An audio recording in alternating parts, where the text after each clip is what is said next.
other. Some point, man. I know Ira made me laugh. He had a tweet in which he said, I hate to sound like a broken record, but another bunch of impressive young men here today. He's not wrong. It really, I don't know. Listen, you win games because a kid is seemingly nice and well-adjusted and, checks all the boxes and says all the right things and makes you feel good inside. No, but doesn't suck. It beats the alternative. And I think when you're going through things in the off season, you're awaiting the Super Bowl this weekend. And obviously we get the start of baseball coming up. It's some big basketball games. If you think that there's some slim chance that Florida State does anything, I'm not so sure I'm there with you. But anyhow, there's all these things as we await spring football. And it's just nice when the news is, day in and day out that you got a bunch of impressive young men that sound like they're ready to play football and have entered a place here in Tallahassee that they're excited to be at. Yesterday, Tom, was the old National Signing Day, and we didn't even mention it. We didn't, because it doesn't matter anymore. It doesn't matter anymore. You're just kind of like, well, whatever. But it is a year-round thing now, so you get news all the time, and the news lately has been really cool. Just how many kids have cool stories and are easy to root for and seem to be focused on the right things. Outside of the practice access, which is my favorite thing, obviously, that Mike Norvell does as a media policy, the thing that I love the most are these newcomer interviews, because they do get a chance, whether they're a transfer or a true freshman, which was never a policy under Jimbo. True freshmen didn't speak to the media.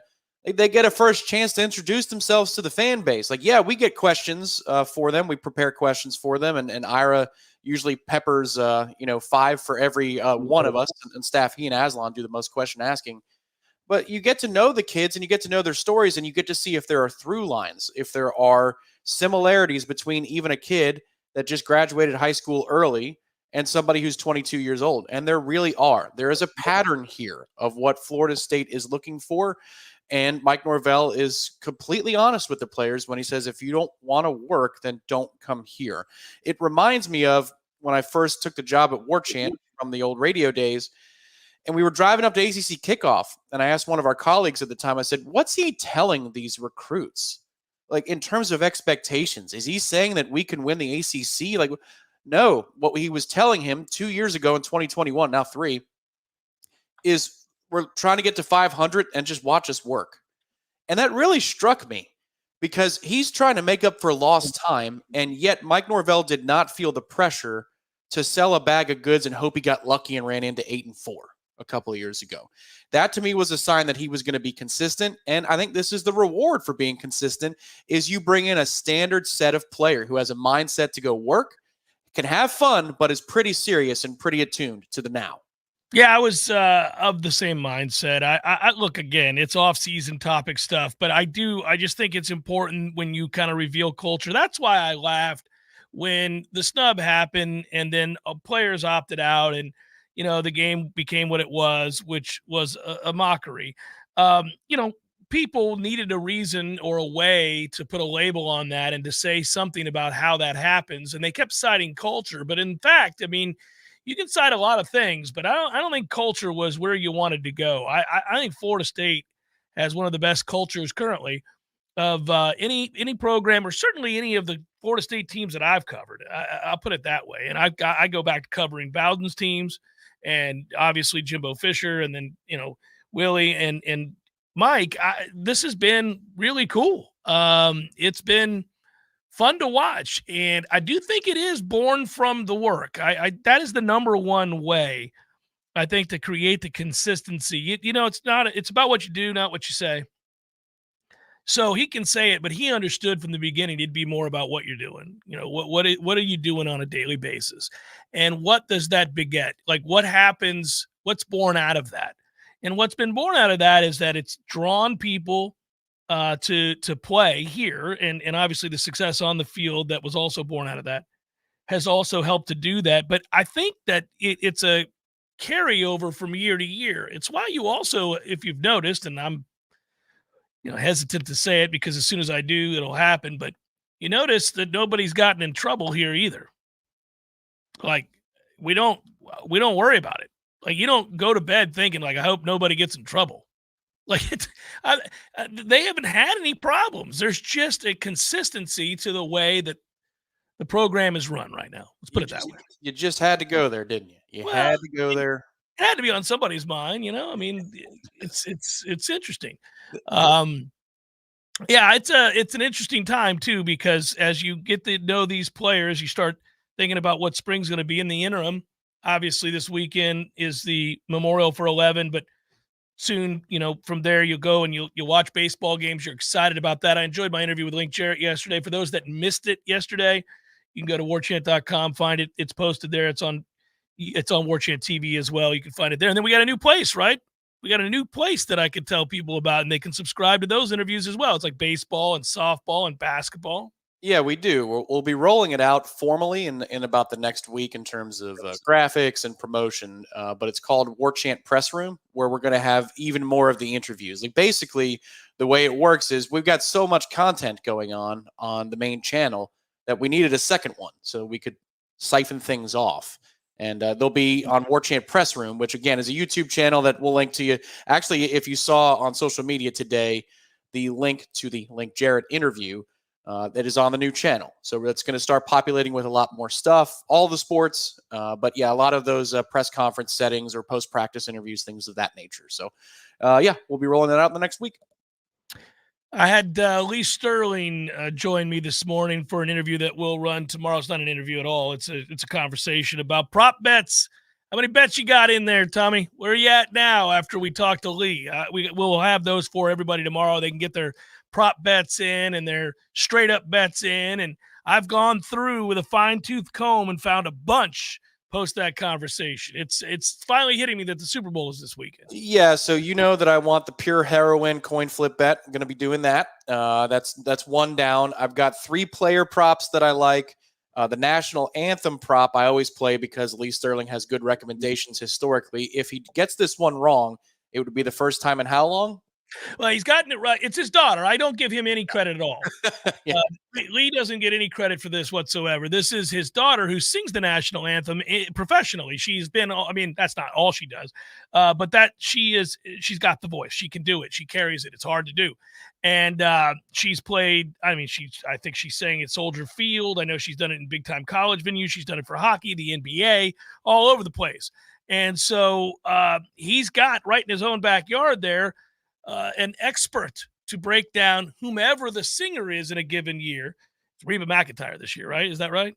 Do I have that right? I guess that's right. I think that's right. I don't ever pay attention. I'm usually getting my final drink and food situation, and then when I hear the stirring in the crowd, because it's a weird crowd. There's a lot of third-party corporate people sitting in there, not just the fans.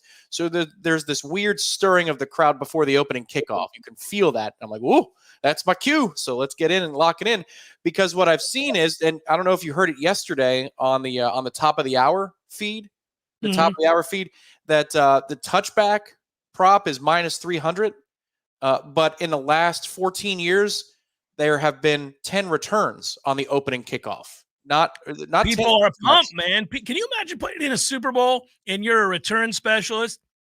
Like that means typically, now not always, but that you're probably not a starting wide receiver. This is what you do. This is your chance, man. You're trying to make a play in the effing Super Bowl, and it's the opening kickoff, and you're playing in a game you've dreamt of your whole life since you were in the backyard playing football with your friends, or imaginary football with yourself, throwing the ball and being a quarterback, a receiver, a defender, and the play-by-play man all at once. I mean, and here it is. The ball's coming to you, and you're catching it a yard deep. F that, I'm going. There's no chance that's a touchback, right? Agreed. Apparently 10 out of 14 times they would agree with you that we're going, baby. Leroy Jenkins. Whoa, yeah. Wait. And by the way, I'm telling my guys beforehand, unless this thing's 7 yards deep, like I damn near have to be falling out the back of the end zone. We are going. Yeah, Leroy Jenkins, if I said that wrong, but that's, that's our new running back, right? Cam Davis. Like he laughs at people when he jukes them, which I think is the greatest thing. So the first time you see him in the spring game, make somebody break their ankles, he's laughing at them. Just know that. I can't wait for them to sound him, put some mics in his chest pads. for either practice or a game, because I want to hear that. That's going to be really good audio and video. But I would Leroy Jenkins yelling across the 10, tackled at the 17-yard line. Here we go. Let's get the game started. Yeah, well, I would do the time's up. Let's do this. there's no chance. Yeah, time's up. Let's do this. And we're going. Although I never, in my sports playing days, in any sport, there are certain dangers to certain positions in any sport. Some more than others, obviously, and also the rigor of certain positions or whatever, or sports even, are a little bit different. Excuse me. But I never wanted to return punts or kicks. There were things I wanted to do. I'd be like, I'd like to try that. I'd like to do that. Oh, this will be fun. Never wanted to return punts or kicks. I always thought that seemed like a kamikaze mission. I was on kickoff and I was on kick return. I was on punt return. All of those. And I just know it's nasty. It's just nasty, but I never want to be the guy. It's just too much pressure. And we had other people who were better suited and quite a bit faster than me. So yes, I think we've discussed this recently when we relaunched Bellying Up, which I'm sure we're due to do another one here shortly. Yeah. But the Kermit Whitfield return is maybe, like, for me it is, but I don't know. Is it your favorite Florida State football play singularly in your time? Is it P-Dub's catch against Virginia Tech? Like, for me, it's Kermit because we were in the building and you had scaled the mountain all the way back from the deficit 21-3. And it was a kick return. And that dude was fearless in that regard with the kick returns. Yeah, no, it's high on the all-time list. And the weightiness of that play will certainly surpass the example I give for my favorite play. But because of the amount of pain I knew was being suffered by an arch rival on the other side, I must say the PK Sam catch in Gainesville, with what preceded it, obviously the 4th and 14, which they thought that game was over. So you get the conversion, which you live to fight another day, and you could sense the fear, like, did that really just happen? Did we just give that up? And then that play happens, and the ball's in the air seemingly forever. I think added to the lore of that is certainly Mick Hubert's call of God, and the pain in his in the tone, like he's probably somewhere upset about it right now. So it's that stuck with me as one of my favorite plays of all time. And after that play I was at Eric Llewellyn's house for that game, and I was so adrenaline filled and younger. I picked him up and was carrying him around. I was so excited. Well, you'll never forget where you were for plays like that. Like, for example, Lauk's snare, got it, and Len Elmore. Yeah. I think you said you were at home and you chucked Christie into the air after that. Christie up and threw her into the air. I was a consultant at that time, if you'll recall. I was consulting, and I was unable to comment on that. And yeah, in the moment, because I didn't think we'd ever win there, man. I always felt, you're always getting screwed by calls there. That's the only time that I openly engage with the fan base about the screw job with the officials. But yeah, so the Laux pass is just a thing of beauty, and I'm friends with Luke, so it's kind of cool to revisit that. But the snare, catch, and shoot, and it's as soon as it leaves his hand, it's good. It's one of those shots. I was in my apartment. In those days, I was not yet a consultant, nor was I with the 4-letter. I was looking at Dan Patrick, Jim Rome, and other contracts to see what the outs were, because the station was going no more. It was about to be scrapped. But that moment, I was in the same spot that I was for the USA Landon Donovan goal, like in my room. Like, there was this one place I went to when I was very nervous, but I'm getting sidetracked. I wanted to ask you, because you were in the building for this one in the Swamp, what about Ward to Dunn? Yeah, Ward to Dunn. Okay, so that is my favorite in person. That also outdoes the kick return. I was in a Bull Gator section. My stepdad is a UF Law grad. I have told people this over the years to understand my family dynamic. We all of us went different places. I have the brother that's an air traffic controller, and he went into the Air Force. I have a brother that went to JU, and all these different places. So we've got Gators and Noles and Rattlers and let's see, I'm trying to think who else. 2 different colleges. My brother, we got a South Florida Bowl. We've got, they're all in the family. And now with nieces and nephews and all of that, we've got UVA, Georgia Tech. When we all get together, it's crazy. Everybody went, somewhere else. But there are a couple of Gators, and one of them is Bob, my stepdad, and he's a great man. I'm not going to besmirch Bob, but he did go to Florida, and he is a diehard Gator. So we went to that game together, and he said, "You're going to sit with me?" And I said, "Yeah, I'll sit with you guys." He said, "All right." Because it's a section. If you're a Bull Gator, you got money. There's, you're not sitting amongst the riffraff, Tom. So I figured, even though I was head to toe garnet and gold in that stadium, I was sitting with 2 Bull Gators in a section of them. And so, I figured I would go unaccosted in that situation. I probably deserved much worse, because when he catches it and where I was sitting, I realized, peace. That they're not going to call a clip. They're not going to call a block in the back there. And he catches the corner, and I began the pelvic thrusting as it was happening. Just the pelvic thrusting getting more violent with each step, as they also knew that was ball game. And the only thing he said after about the 12th pelvic thrust was, can you please sit down? Please sit down. Because I think his friends were kind of like, come on, man. You get a hold of your son here. He's dry humping the Bull Gator in front of us. I mean, this is out of control. He's accosting our friend Steve.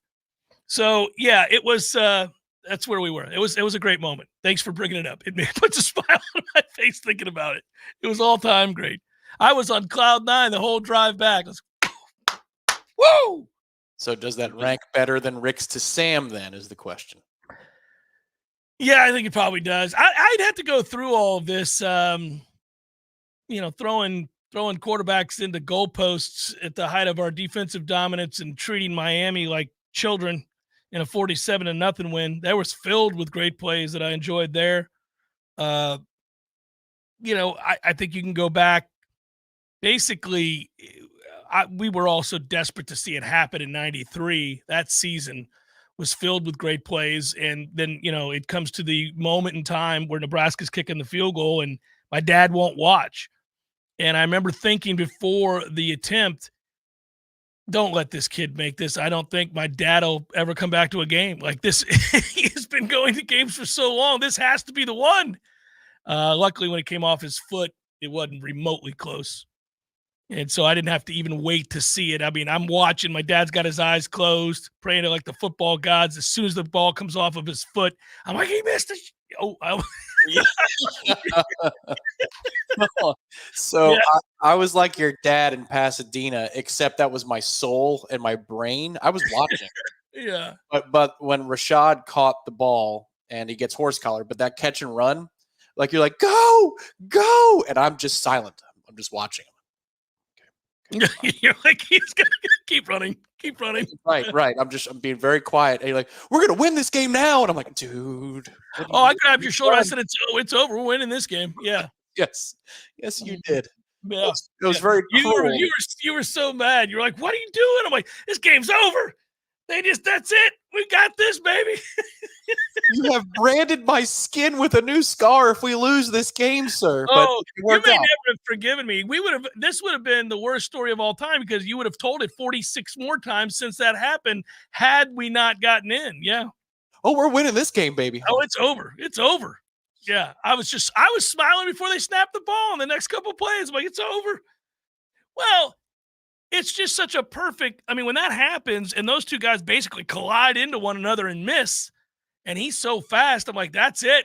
Get you some of this. And again, how in the world, I guess they got too caught up in it. I don't know, but how do you not see that horse collar? Oh, it's not just a horse collar. Like, it loses its place in horse collar history, because Florida State won the national championship a few plays later.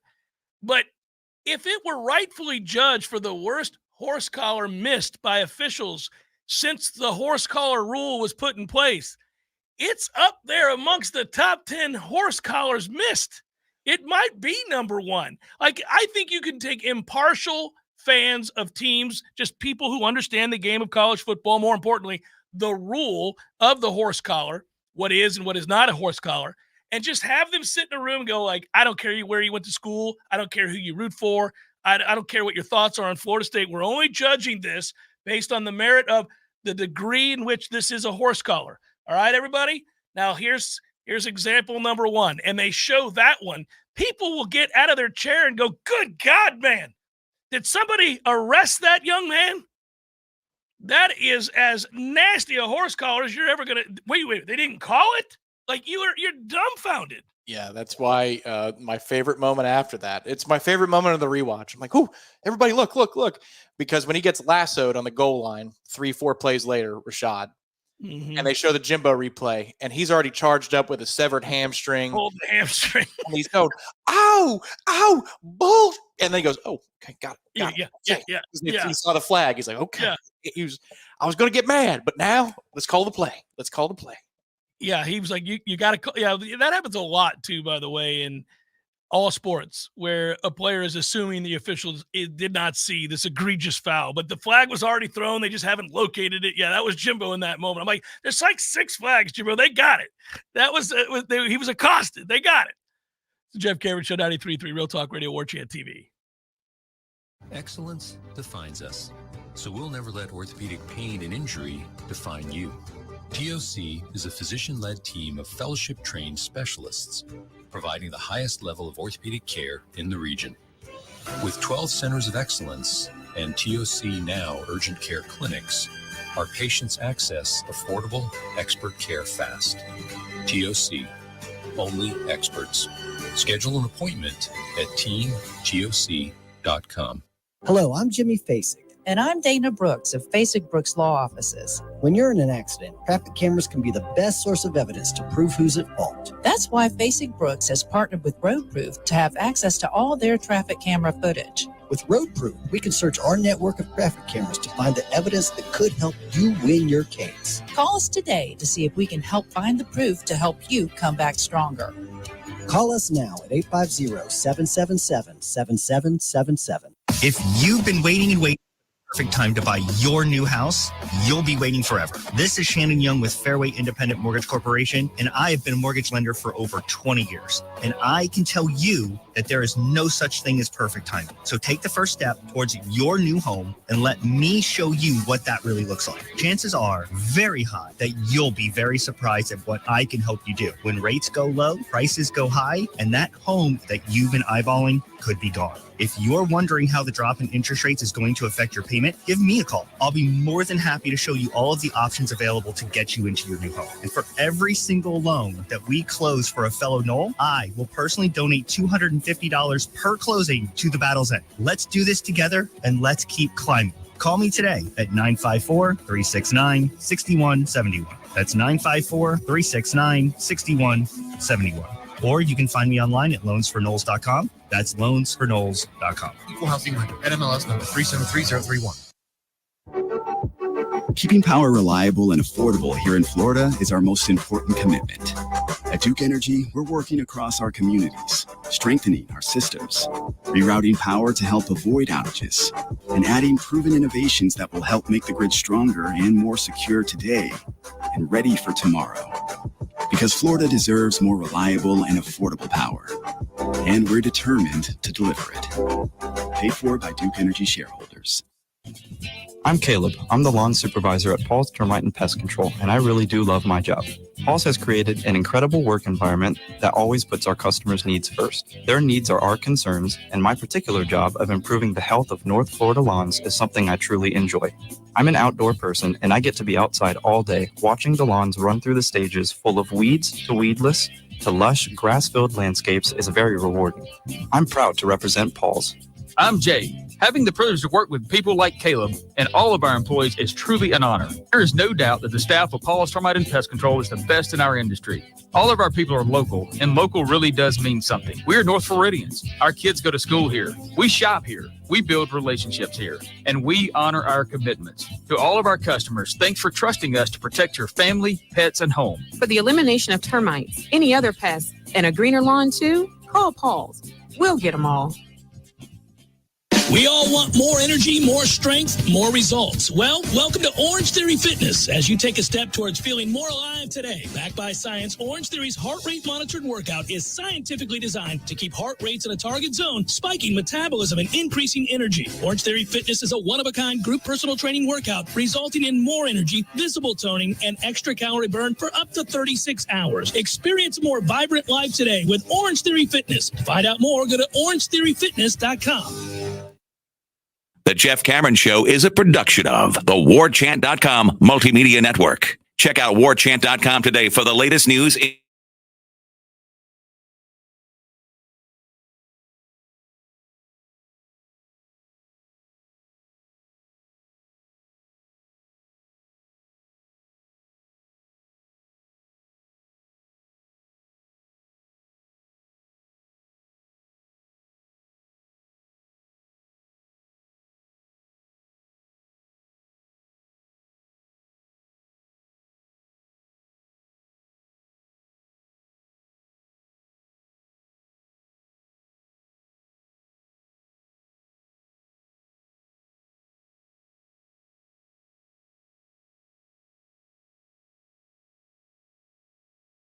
I want to go a lot of different directions for my Super Bowl wagers. Like telling the story of the game, Tom, our buddy Joseph St. Germain.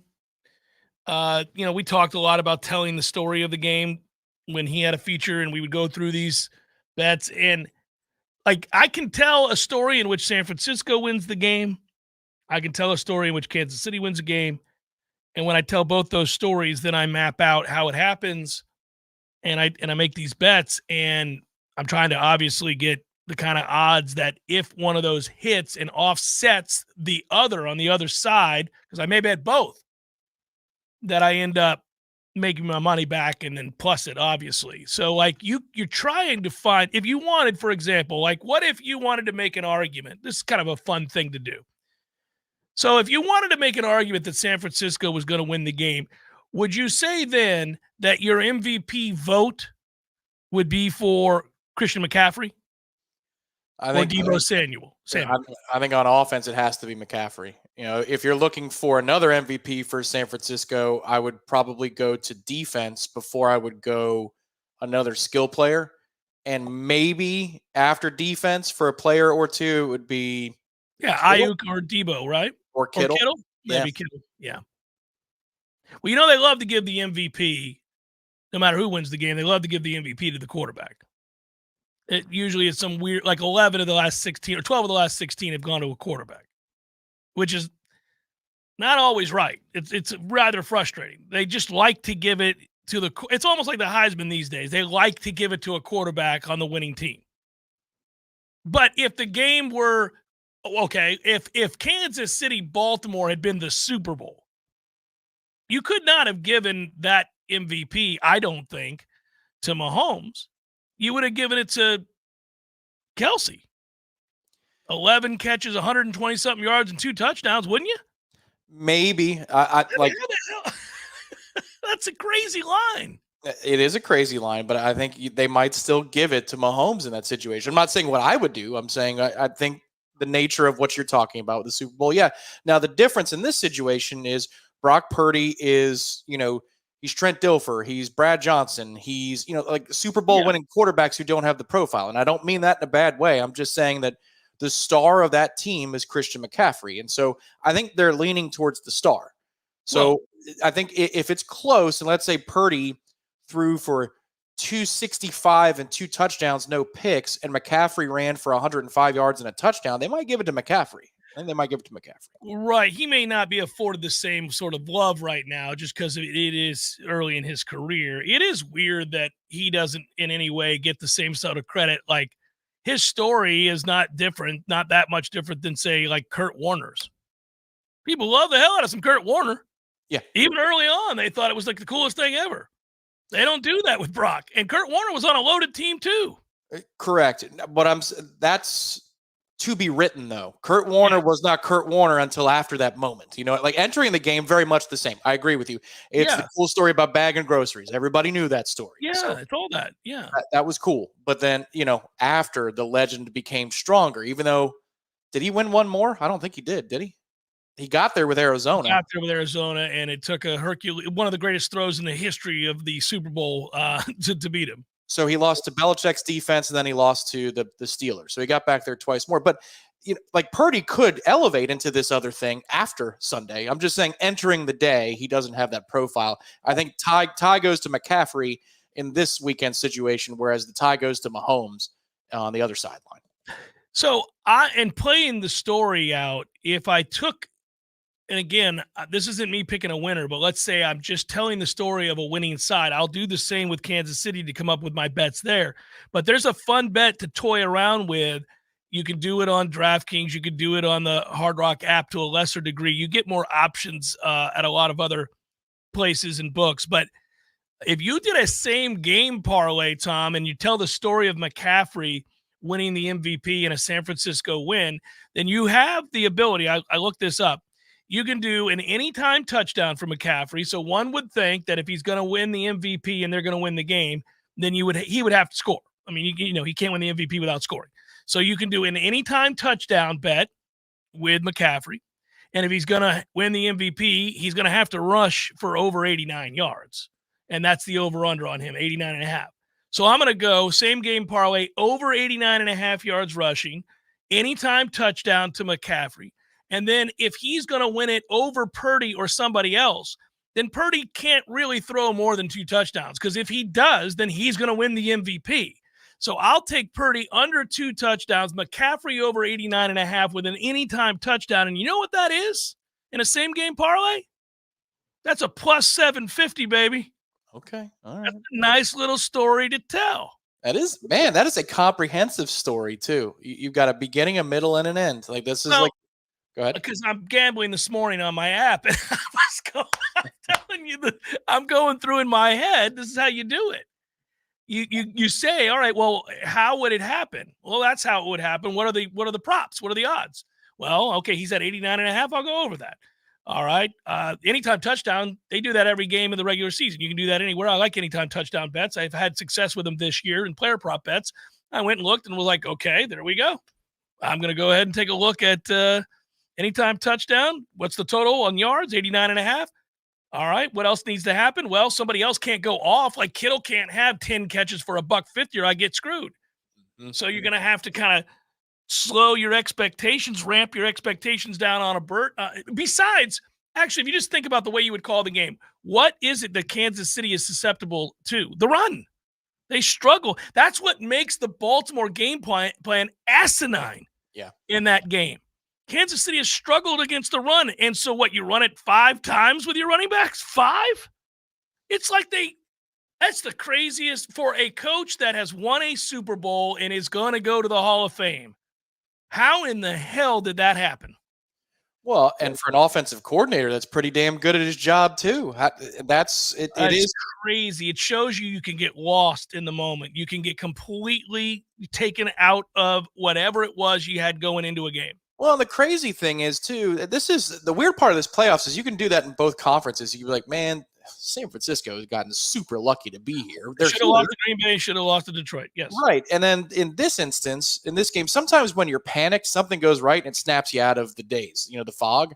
And when you call a 4th and 1 run for Lamar Jackson and it's blocked up and it's a thing of beauty, you only go back to it one other time in a design setting. Like, that's unbelievable to me. It's Lamar Jackson. It's Lamar effing Jackson. What are we doing? Brock Purdy was a more effective runner on Championship Sunday than Lamar Jackson was. That can never happen. That's just strange. It's just strange. I mean, good for Brock for recognizing in the moment that he can take off and make a play. He needed to, obviously. It's not a knock on Brock. It's a knock on the Ravens. Like, what the hell are you doing? That can't happen. Not with that guy's singular skill set. Like, that's a game plan for Lamar Jackson 6 years from now. Not today, not on that day. The thing I'm looking at, the story of the game, it's a very basic one. I'm still fleshing this out. I got a hard time with this total, 47.5. Yeah, you're going to go under because you think both teams are going to try to run the ball. I think I like Pacheco on the other side. So when I make the case, you're right, Tom. I can see where you're going. When I start making the case for Kansas City, everybody looks at Mahomes, and that's fine. I get it. He's the best player in the world. But I think they're going to want to run the ball. 49ers haven't been good at stopping the run. They got gashed. I'm running the ball against them, and I'm going to do it with Pacheco. And then I'm going to write out the MVP scenario for Pacheco. And I think, if you're bad at stopping the run, I think you end up getting helped a little bit in the red zone because it's a shorter area. You've got more people around the line of scrimmage. So your everything condenses a little bit. I think there are more field goal opportunities. To me, this game has 27-20, 24-21 written all over it. It's 47.5. So you're getting that hook on the other side of 27-20. I think that's where, at best, I think I could easily, let me ask you, could you see 24-17 as the final in this game or 24, something weird 20-17, 24-7? Yeah, I can. Yeah, I've started to do some scenarios where I'm doing exactly that for my bets. That kind of a total. We're on the same page. And at that point, you're correct. Pacheco becomes live for a lot of things, attempts, yards. This could be Pacheco versus McCaffrey. And then it comes down to whose best wide receiver has the best numbers. Because if it does play out that way where it's a lower scoring game, you're probably at a wash with Pacheco, McCaffrey, and then throw in Edwards-Helaire on Kansas City side to add up to what McCaffrey brings to the table. Then Kittle and Kelsey are going to produce similar numbers. Kelsey probably a little better. But then San Francisco has Ayuk or Debo if his leg doesn't fall off on the second play of the game. So, we say Kelsey probably a little better because the evidence is overwhelming that no matter the stature and the obvious attempt to get him the ball, nobody in the history of football has stopped him from catching at least 10 passes every time he's in a big game. It's insane. A couple of years ago when I was saying to you, he's got 10 at half. This is dumb. The Jeff Cameron Show, 93.3, Real Talk Radio, Warchant TV. Your local news now. A 15-year-old boy is accused of making a mass shooting threat to Madison County High School. Madison County Sheriff's Office said in a statement that a representative from Meta called them Tuesday morning to report what it called a credible threat on Instagram. The high school was sheltered in place and deputies searched the campus and found the student in the gym. The Sheriff's Office said the student admitted to making the post, but he said it was all a joke. Deputies did not find any weapons at the school. A Tallahassee shelter for abused and neglected children received a $20,000 grant to upgrade its facility. Treehouse of Tallahassee received the grant from Simply Healthcare. The organization is aiming to add more beds for children with the grant and to assist with providing for the kids at the shelter. Treehouse holds an annual fundraiser. The 18th annual Fast Cars and Mason Jars is scheduled to take place February 24th at Phipps Farm. This is Rachel Anay with your Real Talk 93.3 local news update brought to you by Macklemore Systems, Tallahassee's go-to Mac store. Check them out online at MacklemoreSystems.com.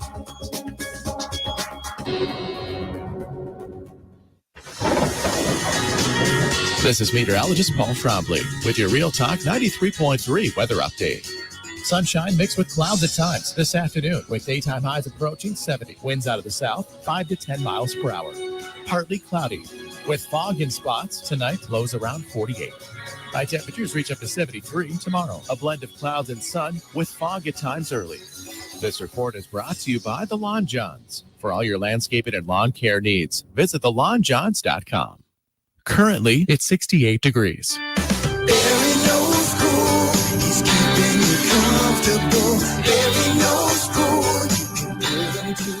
Your heating and air conditioning system doesn't check with you before it takes a break. That's why we're always ready to help. Any day, anytime, anywhere. And with our annual service agreement, there are no overtime charges. Ever. At Verno Heating and Air, we will always be there for you. Verno Heating and Air Conditioning. License CAC 1816186.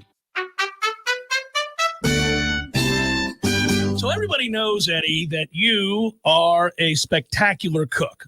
Of course they know that. If they go into Bumpa's, the food is always good. I mean, everything on the menu. Mm-hmm. Everything at Gordo's is delicious. I always, of course, get the bungalow chungla, as I call it. The bungalow chung, Jeff. Is that what is the pork? The bungalow chung, Jeff. Okay, the bungalow chungla. It's delicious. All these things, all the items, everything you do, a master cook. But, sir, I would ask you, what is a skill that you possess that you're particularly proud of that nobody would know and that you could share with us here? Growing hair, Jeff. Growing hair. You're an asshole. Gordo's, bringing the flavor and flair of Cuban food to Tallahassee since 1996. The Jeff Cameron Show is a production of the Warchant.com Multimedia Network. Check out Warchant.com today for the latest news inside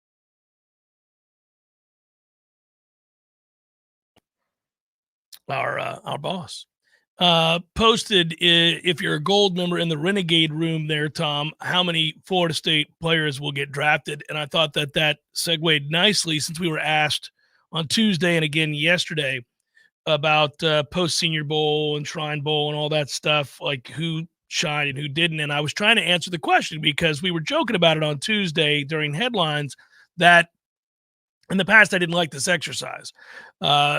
Gene used to, we go way back, this before I worked for Warchant, and he'd say, hey, do you want to be part of this? And I'd say, sure. He'd say, how many guys? And it got lean there for a while. It got very lean, and we'd have to, two will be drafted, 3. And I never liked doing that. There have been years where I was asked to do that, and I'd be like, nobody's going to get drafted off this team. You don't like to type nobody. But this year, of course, we're bullish on Florida State players. So I did some research, and I wanted to see what was out there regarding the top, say, 200 players. How that you can go, not how they'll be drafted, but you can go and look at player rankings going into the draft. And we know that, team needs. So, for example, I'll use this as an example. Let's say somebody ranked Marvin Harrison Jr. as a draft prospect higher than that of Caleb Williams. You see my point? That can very well happen, where you could say the value of this player is greater than that in terms of his ranking, like what he brings to the table at wide receiver. He's better at what he does than Caleb Williams is at what he does. We'll rank him higher. You can do that. I mean, I'm using this as a hypothetical. But those lists are usually a good way, no matter where you place the value or what the team needs, to see, okay, how many of your guys are in that top 200? Because if they're in the top, they're getting drafted. And I did it this morning, and I put together like 6 different sites where I could find that they had done that. Bucky Brooks did one, I know that. Quite a few across, I think Walter Football did it, a few others. And so, what I came away with, Tom, was that we know, obviously, in the first round, no matter how you have it ranked, we think Verse and Coleman are going to go in the first round. By the way, Keon now projected by many to fall as far as 26th. You know who drafts at 26th, Tom? Hey. Well, I think that's a classic case of people forgot about the first half of the season.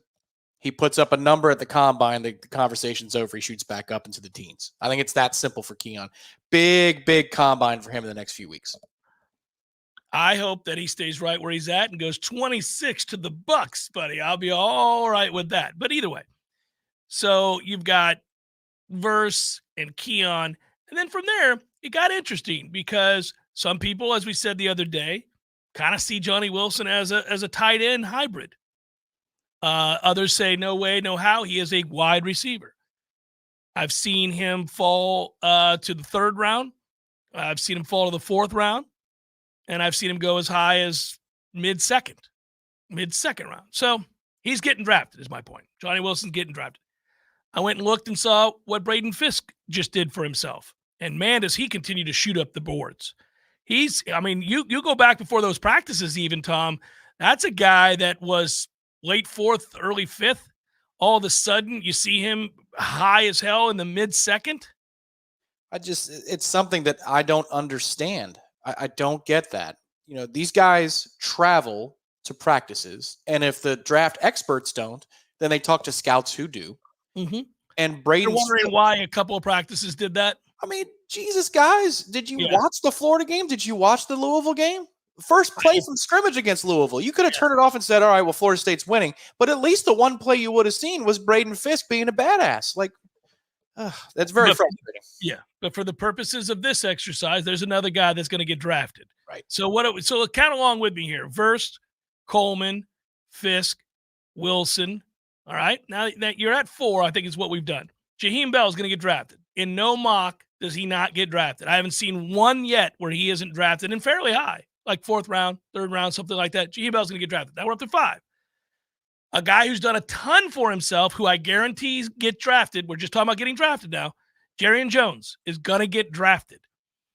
That's 6. Trey Benson is going to get drafted, period. That's 7. So you're at 7 worst case scenario. You can go to 11 if you start to say, all right, does Jordan Travis get drafted? Does a team decide character, upside, leadership, perseverance, all the things that he did, elusiveness, we'll take a flyer on him in the 7th. Let him get healthy. We don't need him to start. It doesn't matter, but I'd like him on the roster. We can develop him as a practice player early on and see where he goes from there once he's right, once he's healthy. And if it never works out, it never works out. We spent a 7th round pick on a good kid who I know will be a pro's pro. I think he will get drafted.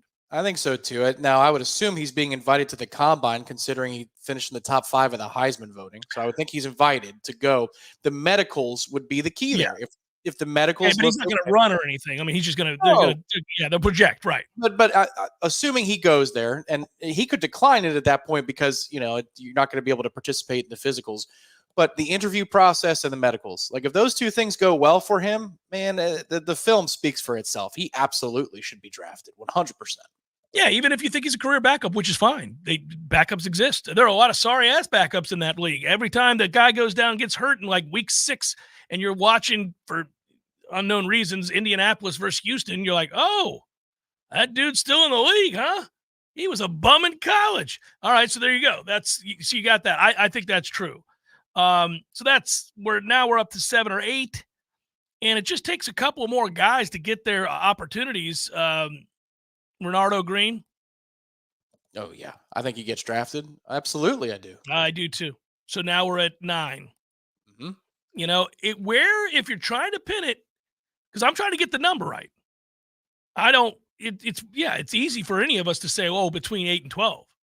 I want to know how many guys are going to get drafted. I think I arrive at like 10 at most. Don't you? Yeah, 10 or 11. If everything breaks right, like if Akeem Dent has a really good, workout or series of pro days, whatever it is, like the easiest way to look at it for me is there's 5 on offense, your 2 receivers, your tight end, your quarterback, and your running back. So there's your 5. You move on down the river. Agreed. Now you got your 2 defensive linemen, Verse and Braden Fisk, 100% in. Yep. All right. Now, I think we both agree that Jerrion's in. We both agree that Renardo's in. So that's 9. You got Fabo, you got Akeem Dent, and you got your 2 linebackers. So between those 4 guys, Fabian Lovett, Akeem Dent, Kalen DeLoach, and Tatum Bethune, how many go? I think 2 of those at minimum will go, but 2 I think is a fair guess, 2 out of 4. DeLoach for his speed, he's easily a special teams ace for you immediately. Like Ira brought it up the other night on Smash, that Geno Hayes. What about the comp for Geno Hayes? And I love that because Geno was taken in the 7th round, 6th round. Very, very, yeah. Similar builds coming out of college, 6'1", 220, 6'1", 230, shot out of a cannon. Yeah. So I think DeLoach 100% gets drafted. And then it's just a matter of Bethune, Akeem Dent, and Fabo. And I think pro days do a lot for that. Medicals for Tatum.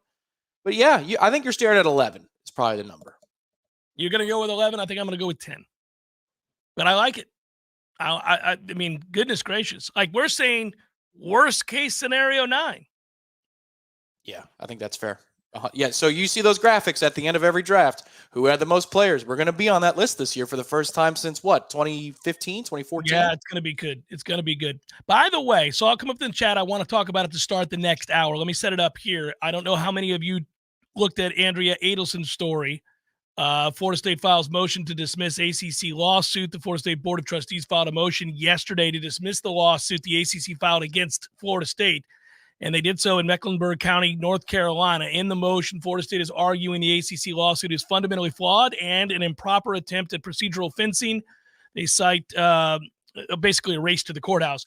I'll get into this. I've got some thoughts on this, spoke to a couple of attorneys, and I'll give you some of their thoughts here, kind of paraphrase through that and where we're at with this. It didn't necessarily warrant an interview today, but I was able to kind of piece together some things that I think matter in all of this. Bottom line is, if the court does not dismiss the lawsuit, Florida State has asked the court to issue a stay on the ACC suit in favor of the lawsuit it filed, obviously, against the ACC in Leon County. And it argues that the Florida action is the broader and more comprehensive action, and the ACC should not be entitled to any first filing deference as a result of its improper forum shopping. So this is just, as one would expect, jockeying, and also a whole lot of ugliness that is getting uglier by the minute, and that's not going to change. This is what happened when people sue one another, and especially when, quote unquote, that Florida State was left no choice. So I'll touch on that in hour number 2. We'll get to it momentarily. It's Jeff Cameron Show, 93.3 Real Talk Radio, Warchant TV.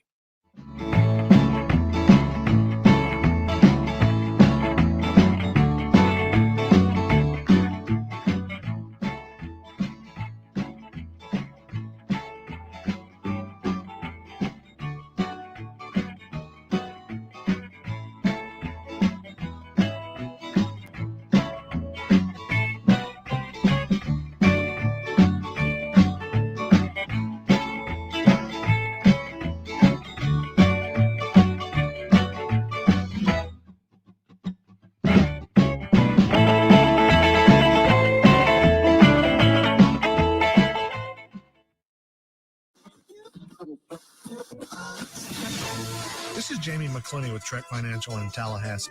Despite the highest global interest rates in almost 2 decades, inverted yield curves, conflicts in the Middle East, and 3 of the largest bank failures in U.S. history, equities and bond markets have posted stellar returns for 2023.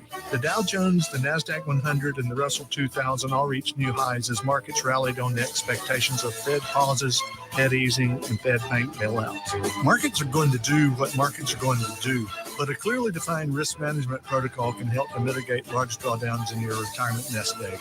If you're concerned where all this might be headed, call me at 850-900-5200, and let's talk about ways to mitigate the risk in your portfolio. Make Jamie your first call for that second opinion. Investment advisory services offered through Trek Financial LLC, an SEC-registered investment advisor.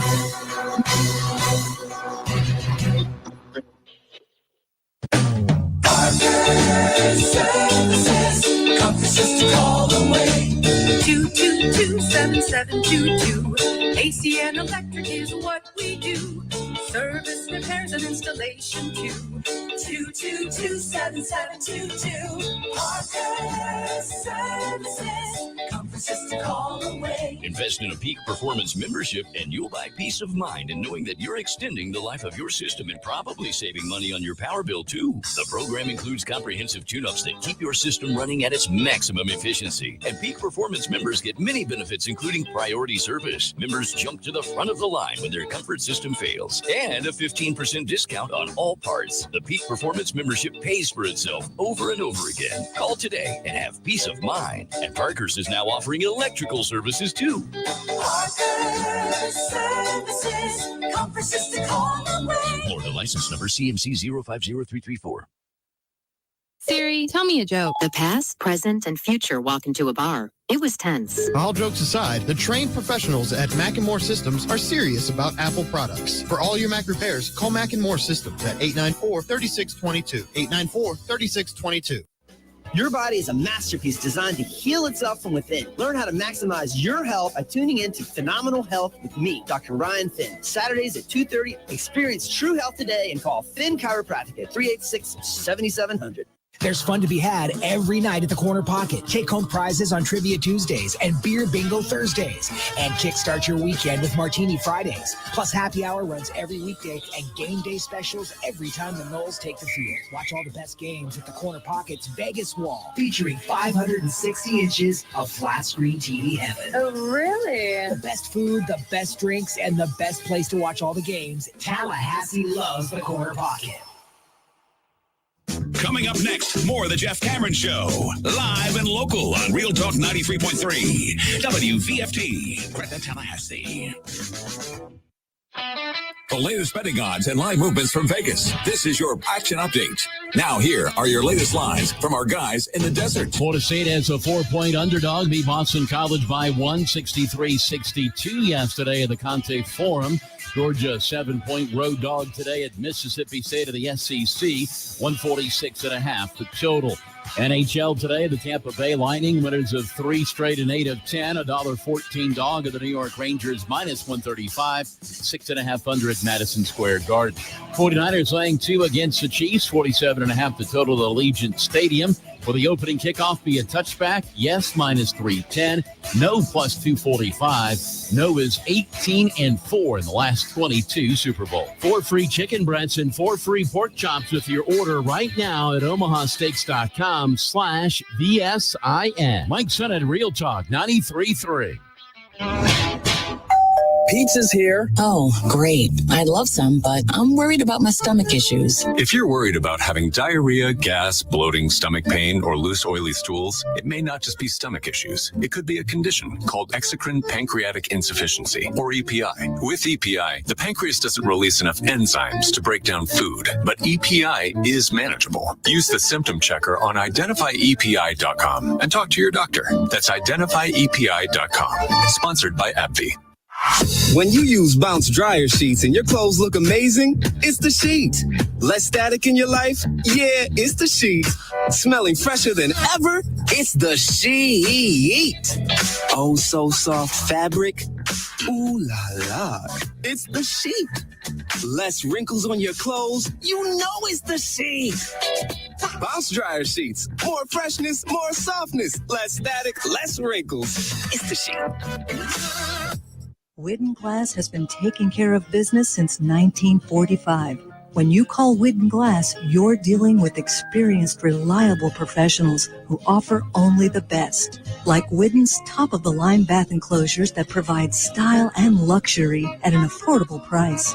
Eye-catching storefronts are a specialty at Whidden Glass. We'll help you design it and install it. Whidden Glass, the first name in glass replacement.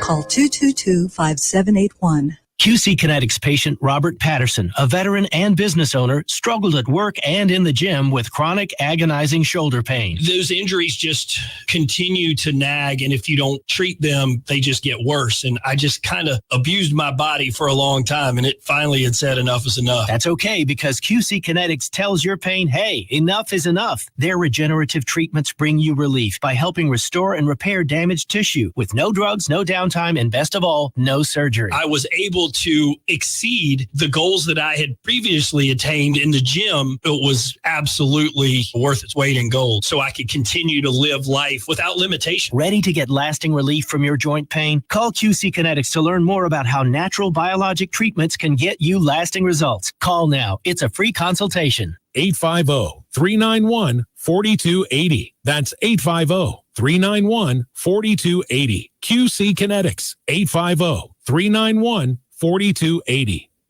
We all want more energy, more strength, more results. Well, welcome to Orange Theory Fitness as you take a step towards feeling more alive today. Backed by science, Orange Theory's heart rate monitored workout is scientifically designed to keep heart rates in a target zone, spiking metabolism and increasing energy. Orange Theory Fitness is a one-of-a-kind group personal training workout resulting in more energy, visible toning, and extra calorie burn for up to 36 hours. Experience a more vibrant life today with Orange Theory Fitness. To find out more, go to orangetheoryfitness.com.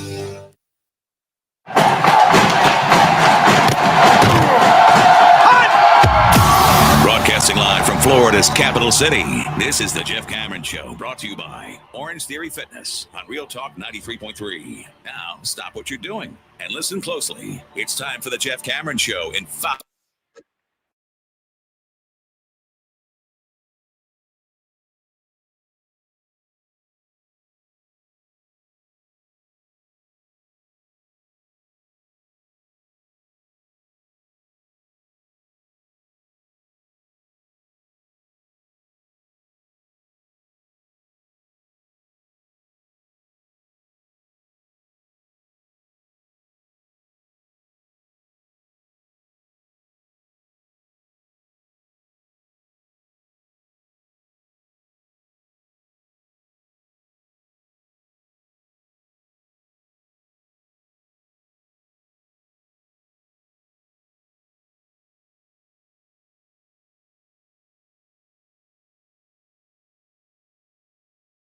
thing as she knocked off her son this year, and she will get her flowers. She will get her just due tomorrow on the Jeff Cameron Show. On Twitter, it's at J Cameron Show, and I mentioned it before we went to break, Tom. I know it caught your attention, as it did everybody else who's going to closely monitor what will be, unless they come to the bargaining table, a long drawn-out process, because it's now lawsuits, plural.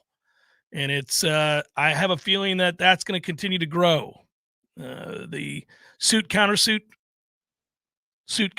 game. And so the North Carolina court stayed its ruling on the motion to seal the MMA. It's allowing time for ESPN to file a brief in favor of its confidentiality and allow FSU a chance to respond to any briefing by ESPN.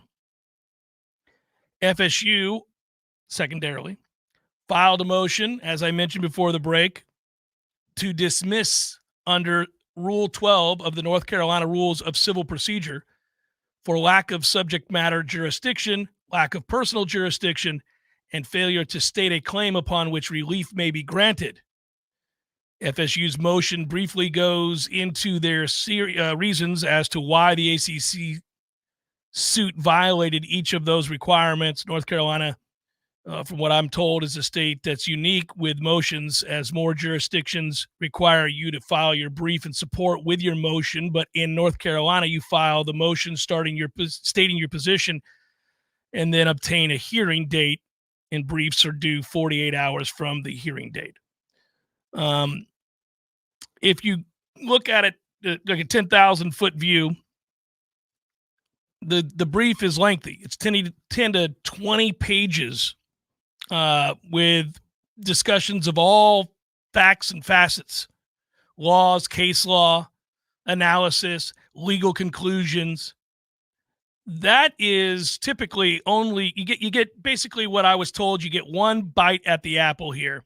So what FSU did was throw the kitchen sink at them in their suit. And, you know, I would have to probably dig deeper with our next law conversation about whether or not somebody who's an expert in that can tell me whether or not they think Florida State will be successful, and if so, where, and if not, where they think some of the, I guess, you know, accusations are going to fall on deaf ears. They asked, FSU did, that if the case isn't dismissed, that the court at least stay the matter, as I said earlier, until the conclusion of the Florida suit. The hearings are virtual and open to the public in Mecklenburg County, so we'll be able to see any of those arguments if you want to. That's something you can find out and watch. But that is the latest, and that is an update, and that is kind of a lot.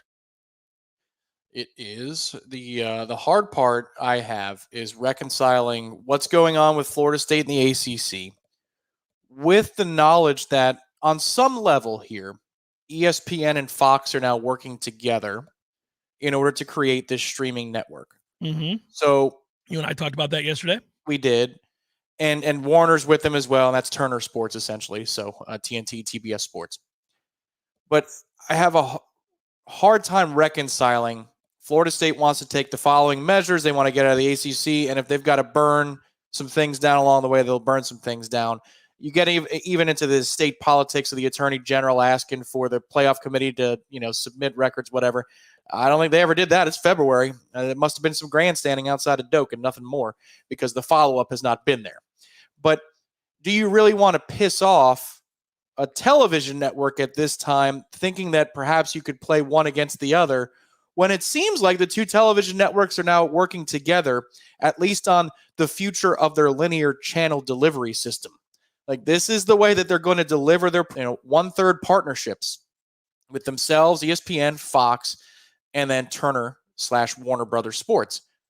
I don't know. This gets really interesting, and you consider also the fact that the SEC and the Big Ten's commissioners have met in the last week and have said, guys, nothing to see here. We still believe in the NCAA. We are not trying to govern ourselves. I promise you, we are not trying to spin off football or anything else into two big conferences.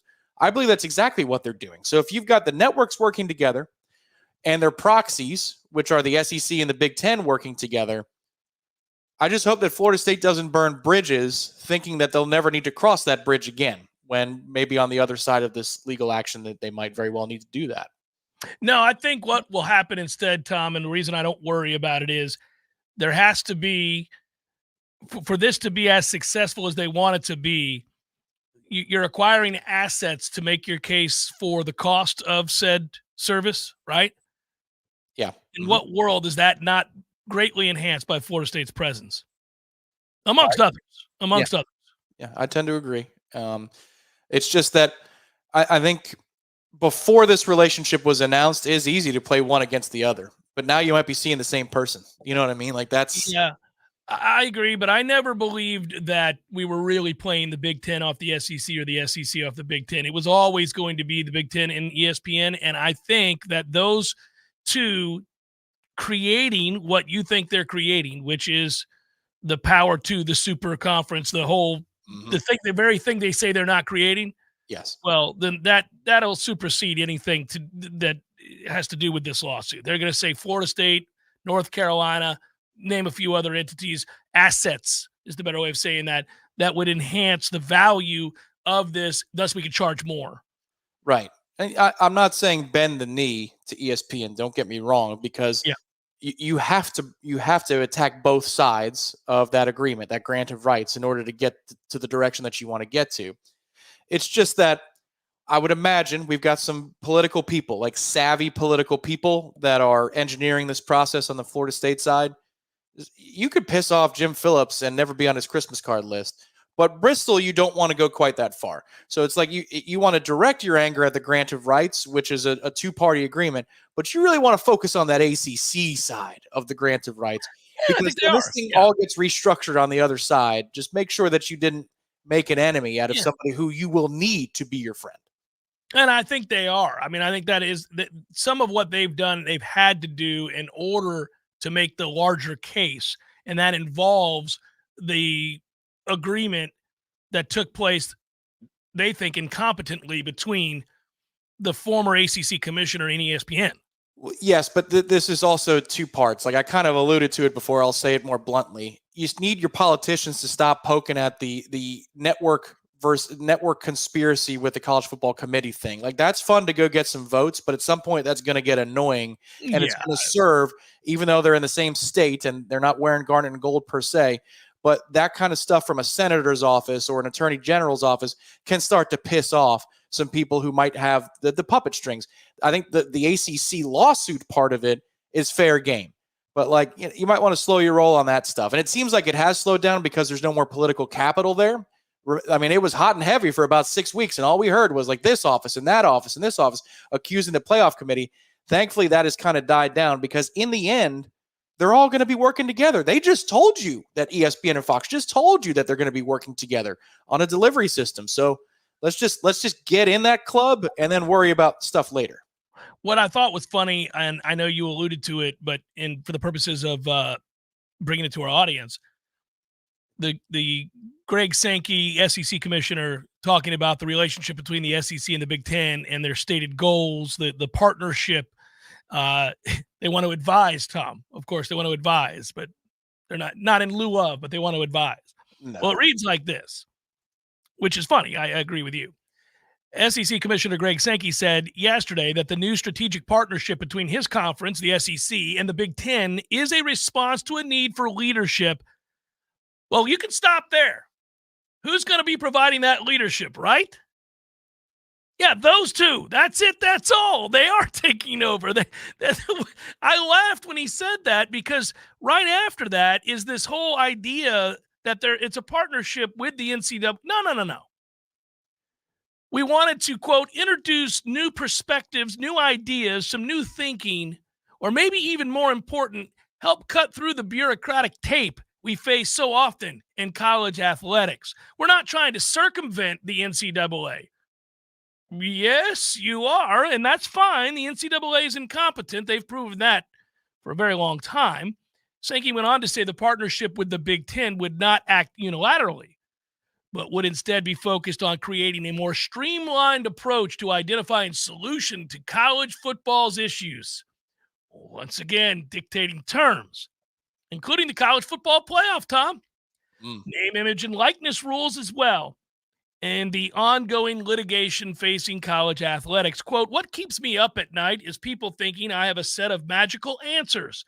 There are magical answers to our historic realities that have worked really well in college sports for decades. But now we're being challenged in different ways, challenged within our own campus settings, challenged in courts, challenged in state legislature, and challenged in Congress. He said he first considered the partnership with the Big Ten after feeling frustrated about a lack of progress during meetings during the college football playoff and the Division I Council just a month ago. After the latter meeting, Sankey said a number of stakeholders approached him asking for the SEC and the Big Ten to simply identify their goals together. He reached out to the Big Ten Commissioner, Tony Petitti, and said, hey, let's pursue a partnership. We're going to try to take that responsibility of leadership and see if we can develop some ideas that help us. And by us, he means the Big Ten and the SEC. But that's not how he used us there. It was a fun read. Well, so this goes back to something that occurred almost 10 years ago now. It was January 2015. And I recall the Auburn athletic director saying something to the effect of, this is something that will change the nature of college athletics. We just don't know how yet. And that was when the NCAA allowed for Power 5 to have autonomy over creating their own set of rules that's different than the other set of NCAA rules because their institutions were a lot different looking than non-Power 5 institutions. Budget-wise, sports stadium-wise, ratings-wise, like the NCAA got it that, man, we can't apply the same rule for an FCS school that we're applying to you or Division II school. That just doesn't make a whole lot of sense. I think that was the precedent that was set for this particular jump to be made where they go from P5 to P2. And that's exactly what they're doing. They're asserting control. I wonder if Sankey at some point just said, if nobody's going to do it, how about I just power play my way into being the commissioner of college football? Because that's what it sounds like he's trying to do to me. Which, again, doff of the cap. This is a guy who, the second the door was cracked ever, kicked his way through and did whatever he could on behalf of the conference he works for, the SEC. And that's his job. I've never had a problem with that. He does his job better than every other conference commissioner. That's a nicer way of saying it. It can piss you off if you're not in the SEC and you can feel left out, alienated, frustrated. All that's fine. But by definition, he's doing his job and doing it well, and he's doing so ruthlessly. Again, I will point out what he got right and what Jim Phillips got so wrong and many others is he recognized where all this was eventually going to go and said, well, why not us? Why not us? Why aren't we just the ones who are going to benefit most? I'll be the guy that kicks down the door and makes sure my conference reaps all the rewards. While everybody else was hoping that the greater good was being adhered to, he recognized the ship had sailed. It's like when we used to talk about on the show all the time, if you want the purity of football to go back to a time that hasn't existed in 60 years, go watch the Ivy League, man. For all the student athletes that you want to see do it the right way, go watch the Ivy League. But for those that watch big boy football and want to eat from the same money trough of big-time televised sports, you recognize that's long gone. That's the purity and all the stuff that you would wish to be back. That was always a euphemism as well. It's long gone. Correct. It's insulting. So if Jim Phillips is going to stand up there and talk about gated neighborhoods and so forth, and, college athletics is about, student athletes. Well, that's what I'm saying. Whatever. That's why I was laughing at him when we were there. Dude, that wasn't the case 20 years before you took this job at the ACC. Like that had already happened when television found out they could make a lot of money off of football and March Madness. Like that was over. These other sports are coming along for the ride as their popularity rises. It's the playbook that they're going to follow. So the thing is, that's not a genuine statement. He's not lost, and that is a malicious statement that he's making. He knows better than college athletics being about what he purports them to be about. Yes, do student athletes benefit from college athletics? Absolutely they do. But if you think that's the way that it was like 5 years ago or before that you got stabbed in the back by the Big Ten and the alliance that you formed that lasted 10 minutes, like you're not telling the truth here. So that's the thing is this is all going to get reorganized. You're watching it happen right now. It's just that Florida State is trying to exit their terrible contract at the time that these tectonic plates are shifting. It's like watching a trapeze act, man, and there is no net whatsoever. Like this is live or die. By the way, that alliance was referenced in the interview that the quotes were taken from. It was an interview with Paul Feinbaum that Sankey did, which is his personal forum to say whatever he wants. It has been for a very long time. That alliance, of course, you just referenced it, previously used by the commissioners of the ACC and the Pac-12 and former Big Ten Commissioner Kevin Warren. That was the ill-fated consortium aimed at countering the SEC's power. And then, that was Texas and Oklahoma joining the league. And then pretty quickly, we saw what the Pac-12 did with the Big Ten, or the Big Ten did to the Pac-12. Sankey was quick to note in that moment, that's a bad word. We don't use that word, meaning the word alliance. He suggested his relationships with the other members of college athletics leadership were harmed by the SEC's addition of Texas and Oklahoma, a move that kicked off the latest round of realignment that ultimately resulted in the demise of the Pac-12, which now includes Oregon State and Washington State. Those are the only two members of the Pac-12. They're holding down the fort, baby. Sankey insisted he's not interested in cutting out the NCAA or other conferences from making decisions moving forward. And then chuckled heartily as he said, thanks for having me on, Paul. So Jeff Cameron Show, 93.3 Real Talk Radio, Warchant TV. Fans, our partner ISF Inc. is a national management and IT consulting firm located right here in Tallahassee, Florida, solving the future for state governments through strategy, process, and technology. As a trusted advisor for state governments, ISF knows the importance of defining a clear and detailed strategy. Our friends at ISF can help your organization create a strategy that sets you on a path to success. ISF, your vision plus our expertise brings your brilliant ideas to life. Visit ISF.com to learn more. ISF, solving the future. Orthopedic pain and injury deserves effective treatment options now, so you feel better fast. Whether you have joint pain that won't subside or an urgent orthopedic injury, we are the specialists to get you back on your feet. And there's only one thing better than fast care: expert care. We believe you deserve both. TOC, only experts. Learn more at teamtoc.com. There's nothing like relaxing in a hot tub after a long day. But if you don't have one, you're truly missing out. Hot tubs and spas have tremendous health benefits, besides just helping you relax. Like improving your sleep, they help with pain relief. They help to better your cardiovascular health, and so much more. And this season is the perfect season to finally buy what you've been wishing for. Pinch a Penny Pool, Patio, and Spas has the hot tubs you need for the price you want. Come shop our huge 12,000 square foot showroom and save today. There's over 50 hot tubs in stock right now, so you won't have to wait weeks on end for that delivery to finally come to town.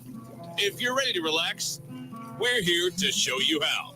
Pinch a Penny Pool, Patios, and Spas. Come visit our huge showroom at 2473 Greer Road with over 50 hot tubs to choose from. You'll be glad you did. Man, I just got a text from my wife. She wants me to cook dinner and then snuggle on the couch next to a roaring fire. So what's the problem, Dave? You already got the new grill and you're a great cook. I got one major problem. We don't have a fireplace. Man, that's an easy fix. Just call Hearth and Patio. They got a lot of fireplaces that can help you for your romantic evenings. Wood, gas, electric, and a ton of different sizes, man. Call Hearth and Patio today, 850-727-4282, or visit them online at hearthpatiotallahassee.com. Hearth and Patio. Ignite that spark in your life. I'm Greg Tisch, and I want to share one of my favorite TCC alumni stories. It's been almost 30 years since Charlie Ward led the 1993 FSU football team to its first national championship, won the Heisman, and became the first Heisman winner to play in the NBA. But did you know, like thousands of students before and since, he started his college career at TCC? We are proud to call Charlie Ward one of our own. Today, he serves on the TCC District Board of Trustees, so you might even get to see him around campus. TCC thanks our community for 58 years of support. We look forward to moving into the future together. Zaxby's Sensation Salad is so much more than a plain old salad. It's a salad, which begs the question, At what point does a salad stop being a salad and become a salad? Is it when you add Zaxby's fried chicken to it? Crunchy wontons? Asian slaw? Citrus vinaigrette? Teriyaki glaze? Sweet and spicy sauce? Or is it when you top it all with a handmade perfectly fried egg roll? Without a doubt, the egg roll.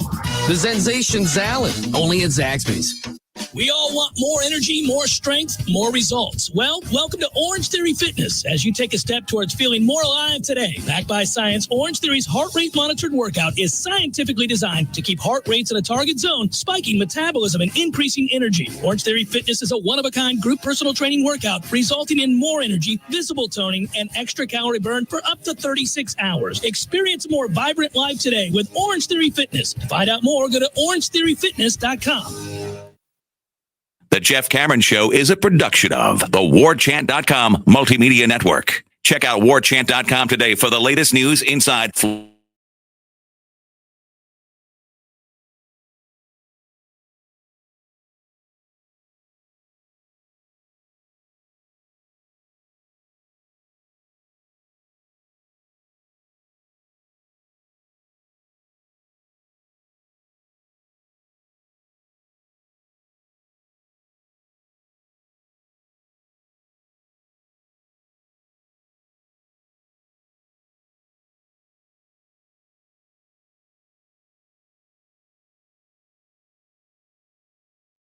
I have Matthew Fitzpatrick this weekend at the Phoenix Open. He is at -4, tied for third. I also have your favorite golfer, Jordan Spieth, buddy, and he's at -3, tied for fifth, and still on the course. And I was one pick shy of taking Sahith Theegala, if I could say his name, and I didn't pick him. And he's at 600 in the leader currently, but that's all right. If I've got two of my three, I'm doing all right, and I'll scan further down to find out who else is in it and see if I'm in it. That's all you can do, buddy. That's all you can do. I love this tournament every year, and it gets overshadowed because it's Super Bowl weekend, but one of these days I'd like to meet you out there, and we can have a good time and watch the par 3 16th and all that goes with it before we get too old. I think we need to do that in the next couple of years because as the college football calendar goes, this is the time to cut. Like Super Bowl weekend's dead. The coaches are on vacation if they ever do take such a thing, but this is kind of the break. So yeah, I would 100% want to do that. Plus, they know what they're doing out there. They end that event a couple hours before kickoff. Like if there's a playoff, it gets kind of close, but it takes a multi-hole playoff of the WM to get close to kickoff of the Super Bowl. So, yeah, 100% in. I remember when the Buccaneers won the Super Bowl, our guy Brooksy, he won the WM. He chipped in on 17, as you recall that day. I do recall. And that's a tournament that every person who has the right attitude, at least the player who has the right attitude, enjoys because it's so different than the rest of the PGA Tour. I mean, it's like a giant party. And as they've all pointed to numerous times, when everybody's loud, it's like white noise. So it's not a distraction at all. If when you walk into the cauldron that is 16, right, and you're getting set to hit the shot, if everybody's screaming at you and booing you or celebrating you or both or whatever, then it's fine. It's only if there's like a smattering of people yelling just as you're about to swing that it becomes a problem. So most of the guys that are smart walk in and go, bring it on, let's go. And that's the way to do it. And they've figured it out over the years. It's absurd, but it's also funny. There's a couple of places to get set up there. And if you're listening out there and you know a hospitality way to get some of these spots at WM, feel free to reach out to us. But we'll take you up on it. The number one place that I'd actually want to set up, like you go do 16, you got to do it. And even if that means the bleachers for a day or whatever, like you just got to live it and experience it for a while. Yeah, you want to try it, yeah. But there's a hospitality suite on 17, the drivable par 4. I like those holes in terms of entertainment value when you're there even more. And it also wraps around and you can see 18 behind you. Like that is the ideal 1-2 punch. It's on the left side of 17. So if anybody knows the right people, you just let us know. This is also typically annually, since somebody asked me yesterday who I had, that's why I bring this up right now. It's typically the easiest tournament to first guess and bet because it holds to form. People who've played well at this tournament in previous years play well in this tournament every year. Obviously, at this point, you know, you kind of you go through the last 10 winners and then look at their course form there, and every year that they've played there, they've played well there. So you can identify a lot of guys. That doesn't necessarily mean they will this year, but there are a lot of guys that fit that category, like 10, 15 guys who every year end up in the top 10. You're like, well, yep, he's going to play well there. Putting is kind of largely removed from the equation, although this year it is it's a little cold. You know what I'm sad to see? Our boy Gary Woodland, who has won here, is making a mockery of what I just said. He's +7.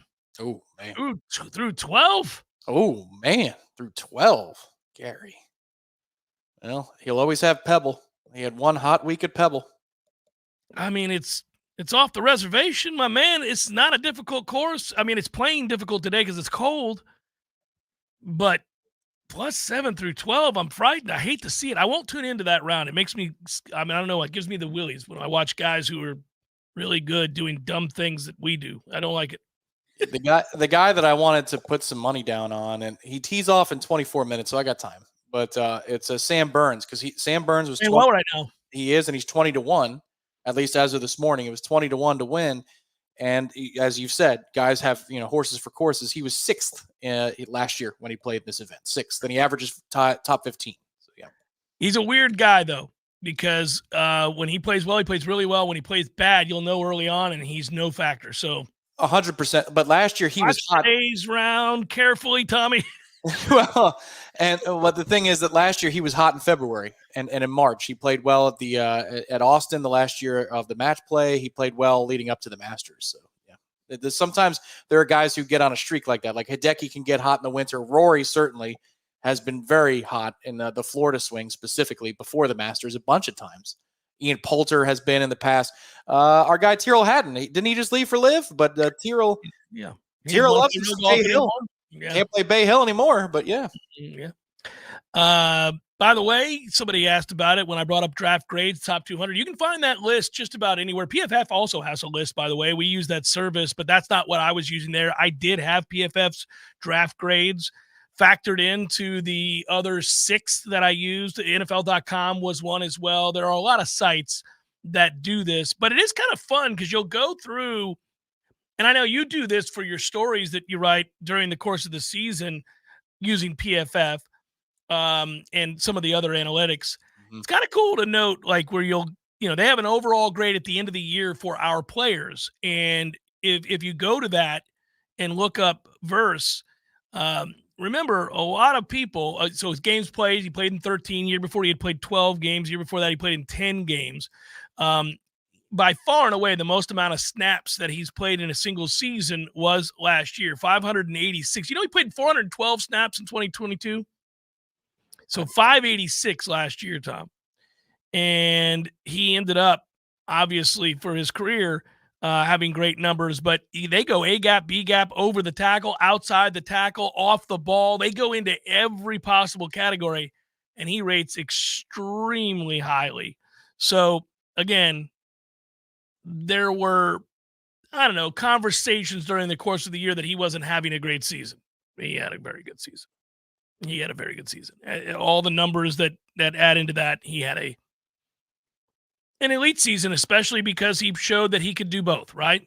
Plays the run very well, changes the game, sets the edge, but also gets after the quarterback. Yeah, you're right. This was a breakdown that I did. It also was just clips of games and early in the season when there was no production. I think there might have been a TFL or 2, but you're just showing clips of the games and you're seeing the impact. Like, you can see it. You can see the speed. You can see the burst. You can see that he's healthy. Like, all of those things, you could check all those boxes, and it's coming. You know that the production is coming. You also know that at some point, somebody's scheming to stop you. You are the featured player that they're game planning against. And when that happens, maybe the production goes down, but you free up somebody else to go make plays. So it never, to me, looked like he should have gone to the NFL last year when his stock was high situation. It always looked like things were fine. Who do you think has the longest and best career? I bring it up. Let me tell you why I bring this up. We can talk about the group and who we think has the longest and best career of those that will be drafted this year. We just got talking about the robust number of Noles that will. I bring it up because of the cool Noddy back to the Super Bowl storyline. And I think back on Noddy to the Noles. I think back on how fun it was when it's been a minute now since we did the Noddy to the Noles on the Jeff Cameron Show and had a good time with it. But I'm sure you saw the release from Florida State and where it puts him. Kansas City defensive tackle, 3-time All-ACC performer, Derek Noddy has the opportunity to earn his 3rd Super Bowl ring this Sunday. And Noddy, who lettered for the Seminoles from 2014 through 2017. So think back to when we were declaring. That's over 10 years ago now. That's hard to fathom. It's been that long since his recruitment. Yeah, that hurts a little bit. Yeah. Mm-hmm. Earned all ACC accolades each of his final 3 seasons. Advanced to the Super Bowl for the 4th time in his first 6 years in the NFL. Previously helped the Chiefs win the Super Bowl twice. Advanced to another one. He joins J.T. Thomas as the only Florida State alumni to advance to 4 Super Bowls. With a Kansas City win, Noddy would also become the 2nd former FSU player to earn 3 Super Bowl rings, trailing only Thomas's 4 Super Bowls. Noddy's inclusion in the Super Bowl marks the 12th straight Super Bowl with Florida State representation and 42 of the 58 Super Bowls all time. Florida State alumni have collected 95 Super Bowl appearances and earned 49 Super Bowl rings. A win by Kansas City would mark the 8th straight year that at least one Nole was on a winning team. 32nd all-time. Florida State has won 8 college programs with multiple Super Bowl MVPs. I knew Fred Biletnikoff was in there. And he had, clearly a huge impact on their 32-14 win over Minnesota in the Super Bowl. But that was before you were watching Super Bowls. It was before you were watching anything. It was before I was too. Dexter Jackson, as we remember, winning the Super Bowl MVP for our Tampa Bay Buccaneers. 2 interceptions and an ass stomping over the Oakland Raiders, 48-21. Maybe Noddy adds to the all-time collection of rings. Pretty cool, right? It is. And if you are indeed asking me who I think has the longest NFL career, I do believe it's a sleeper in this group. I think it's a sleeper. I think Renardo Green has a chance to be the number 2 cornerback in a secondary, nondescript, like the way he is now. Like, even when he became our best corner, it wasn't because he was making game-changing, plays, blitzing off of the edge or pick sixes or anything along those lines. He's just solid as a damn rock. And those guys are so hard to find at the professional level. Man, I could see Renardo Green 9-10 years from now when they do the opening lineups, and he's either the first guy off the bench or the nickel back, or maybe he shifted to the slot later in his career. But like Ronald Darby, for example. Ronald Darby plays for the Ravens, and he came off the bench this playoffs. And he started the game because of injury in one of them. Yeah. Correct. It had some moments that didn't go so hot for him, but my man's been in the league forever. I could see us looking back and saying, man, damn it, Renardo is still going. Good for Renardo Green, because that's been the story of his whole career. I think it would be very fitting if he continues that trend where it's just, man, that dude keeps collecting checks and keeps playing solid corner in the league level. It's not a bad one. You're right. He does fit the descriptor of a guy that you didn't really think about, because we're apt to think about a Verse. We're apt to think about a Keon Coleman and how dynamic those players are. We're apt to think of a Trey Benson at running back and guys like that. But the steadiness and just being kind of a pro's pro, not elite, but good enough to be on a team year in and year out, where you look up in 8 years, you're like, that dude's still out there doing it. Yeah, you're right. He does fit that. The dudes who last the longest, who are, they're solid. They're just solid as a rock. Now, I'm not saying he would be, he would have the most accolades at the time that he hangs them up. I don't know that I put him in the top 3. No. Top 5 of dudes who would have the most accolades of Pro Bowls or all pro selections or things like that. Player of the Week awards. But Renardo it's just so funny how things work. Omarion Cooper had proven to be our best cover corner 2 off seasons ago. And we're thinking, all right, so one side of the field is Omarion's. And it didn't work at all in his sophomore season. And Renardo was, we'll see what he can do. And Renardo ended up being our best cover corner. It's just something about that career path says to me longevity at the professional level. Yeah, I think you're right. I like your pick. I was hoping you'd go a different direction, but you got me. And there's one way to solve for the future. Way to ruin it. Yeah, that is one way to solve for the future. Is that what we were doing there? I didn't even bother to tell anybody that we were solving for the future. I need to do a better job of telling everybody about ISF. I'll do it in a second. By the way, I wasn't making fun of Gary Woodland. I understand he had brain surgery. He's played since, by the way. But yes, I get it. I'm not knocking him. I love Gary Woodland. I met Gary Woodland at the Masters. There you go. There's a name drop. Talked with Gary. Great guy. Not making fun of him. I said I hate to see him struggle. It's brutal. When you're 7 over through 12, it's not good. Everybody's like, oh, Cameron's making fun of Gary. I'm not making fun of Gary Woodland. I don't like to see him playing poorly. Jeff, he's dying of pancreatic cancer. You can't knock. I'm not knocking him. I know. He had a surgery on a brain. He had a lesion. They got it. He actually gave it a wonderful interview afterwards. Not right after the surgery. That would have been weird. But he did do it most recently, and it was an awesome interview, and I brought that up on the show too. Suck it. Jeff Cameron Show, 93.3 Real Talk Radio, Warchant TV. Local news now. Tallahassee City Commissioners bounce between fire department funding, affordable housing, and the charter committee that oversees their salaries during Wednesday's commission. In a major step for the Tallahassee Fire Department, Tallahassee Commissioners accepted a federal grant to go toward TFD's Urban Search and Rescue Team. The $211,858 will also fund improving radio communications equipment for the team. The city terminated an agreement with the Canopy Development in Northeast Tallahassee. Toward the end of the meeting, commissioners were given an update on the charter review process. Members of the committee have met a few times discussing the possibility of raising commissioner salaries and expanding the size of the city commission. The committee hasn't taken any formal votes yet, but could do so as soon as its next meeting on Thursday. That meeting is at 6 p.m. at City Hall and is open to the public. This is Rachel Anay with your Real Talk 93.3 local news update, brought to you by Macklemore Systems, Tallahassee's go-to Mac store. Check them out online at macklemoresystems.com.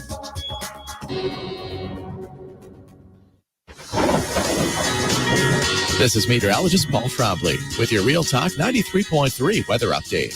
Sunshine mixed with clouds at times this afternoon with daytime highs approaching 70. Winds out of the south 5 to 10 miles per hour. Partly cloudy with fog in spots tonight, lows around 48. High temperatures reach up to 73 tomorrow. A blend of clouds and sun with fog at times early. This report is brought to you by The Lawn Johns. For all your landscaping and lawn care needs, visit thelawnjohns.com. Right now, it's 70 degrees. Hello, I'm Dana Brooks. And I'm Jimmy Basic of Basic Brooks Law Offices. Traffic cameras are everywhere these days. And Basic Brooks is partnered with RoadProof to get access to all their vast network of cameras. This is a valuable tool to help us search for evidence that could help you if you were involved in an accident. If you've been hurt in an accident, call Basic Brooks and we'll find out if the proof you need is out there. Call Basic Brooks and we'll do everything we can to help you come back stronger. Call us now at 850-777-7777. So everybody knows, Eddie, that you are a spectacular cook. Of course they know that. If they go into Bumpa's, the food is always good. I mean, everything on the menu. Mm-hmm. Everything at Gordo's is delicious. I always, of course, get the bungalow chungla, as I call it. The bungalow chung, Jeff? Is that what is the pork? The bungalow chung, Jeff. Okay, the bungalow chungla. It's delicious. All these things, all the items, everything you do, a master cook. But, sir, I would ask you, what is a skill that you possess that you're particularly proud of, that nobody would know, and that you could share with us here? Growing hair, Jeff. Growing hair. You're an asshole. Gordo's, bringing the flavor and flair of Cuban food to Tallahassee since 1996. The Jeff Cameron Show is a production of the Warchant.com Multimedia Network.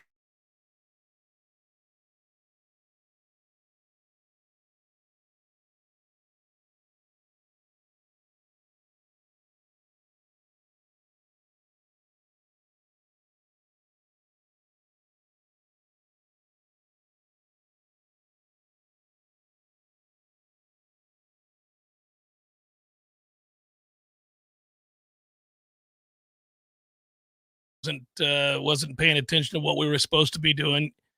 Jonathan, you know I love you. You know I love ISF. You know I love all the things you do, the service-based work that you guys do. You help agencies across the country and right here in good old Florida. They've helped the Department of Children and Families and done a lot of work folks with the Guardian ad litem, done a lot of good stuff there. And I mentioned that children and family stuff. I always like to read about the stuff that ISF has done with them.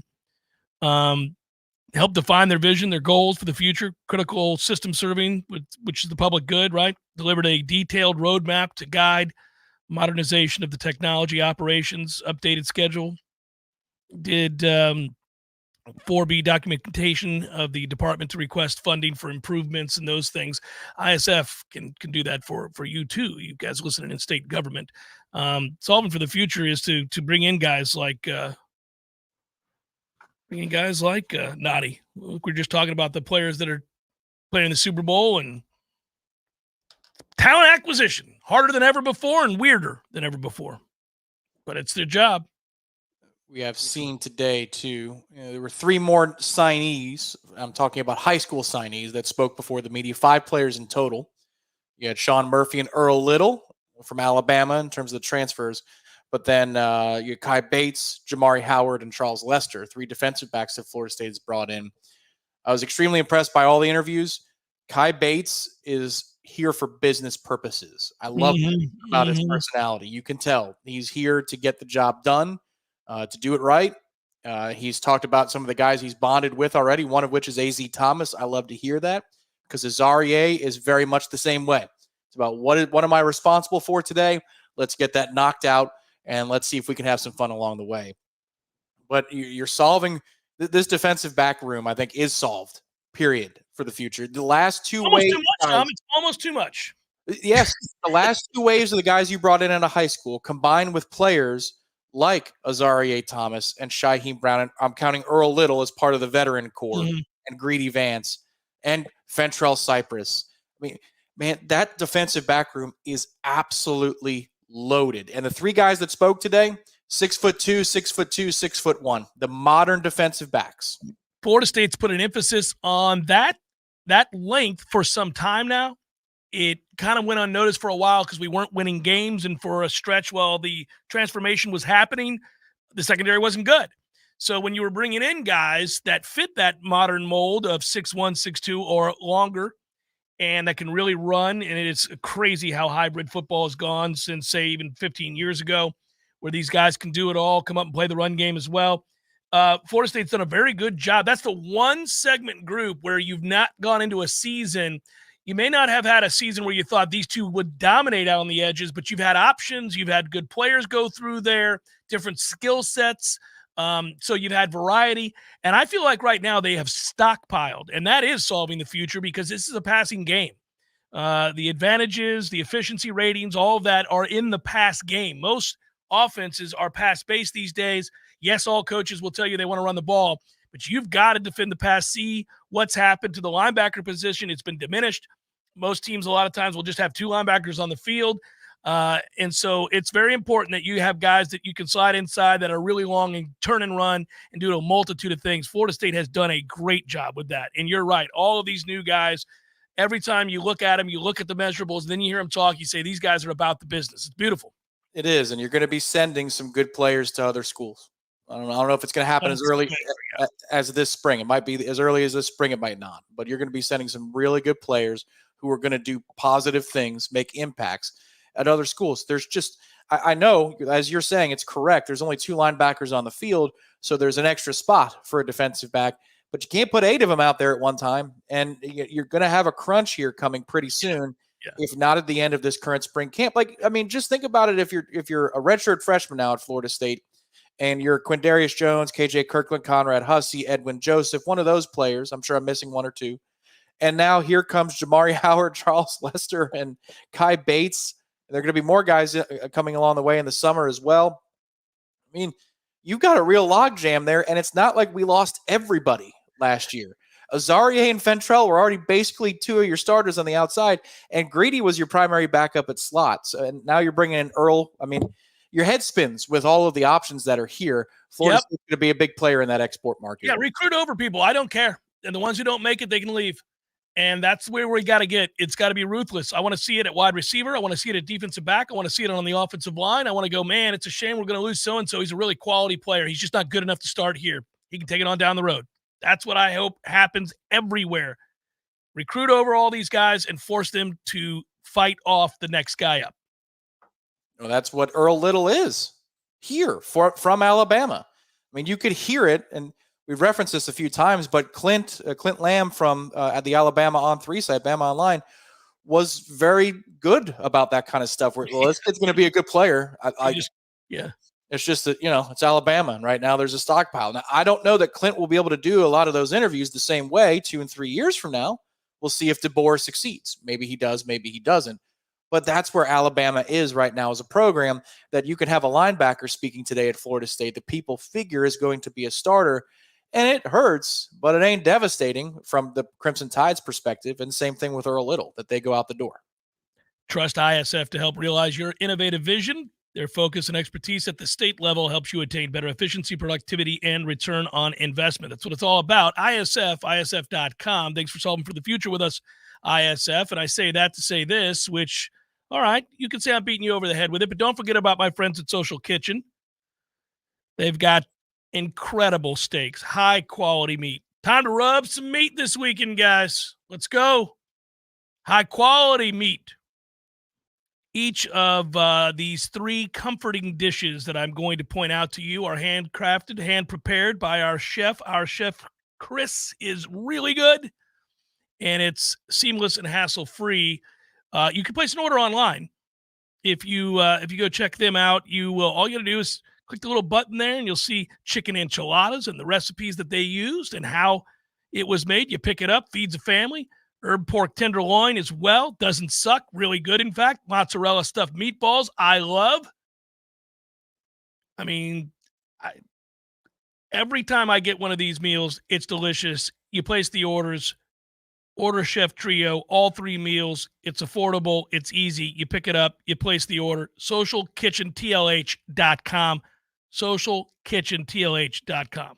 Pick it on up. That's what you do. All right. Mark my words, Kansas City wins the Super Bowl. Super Bowl 58 says carry. You betting it, Carrie? You taking the 2.5 and laying some cash down on the line? What do you think? What's the so I hope Carrie's betting it for more than $5. Thank you for the contribution, Carrie. If you're putting some money on it. What's the rule for you with money lines versus spreads? Inside of 3 points. We know that 3 is a key number, and you can have some, wiggle room at 3, a little bit of a just cushion. take the better juice. I just take him. What am I getting? Plus, the rule for me, I don't like. Is 2.5 worth it to you if you're taking the dog? Or you just say the hell with it at 2.5. I'm taking the money line. Yeah, I usually just take the money line and take the winner at that. If it's 2, 1.5, certainly, that's what I do. 2.5 isn't enough to move me off of it. 3.5 is, the key numbers matter. Right. 7.5, 3.5, 10.5. Yeah, those kinds of numbers sway. Maybe that's a question for Lee next year. It's just like the logic behind that. I'm sure at scale, if you're betting over and over and over again, like a professional would, you take the points at 2 or 2.5.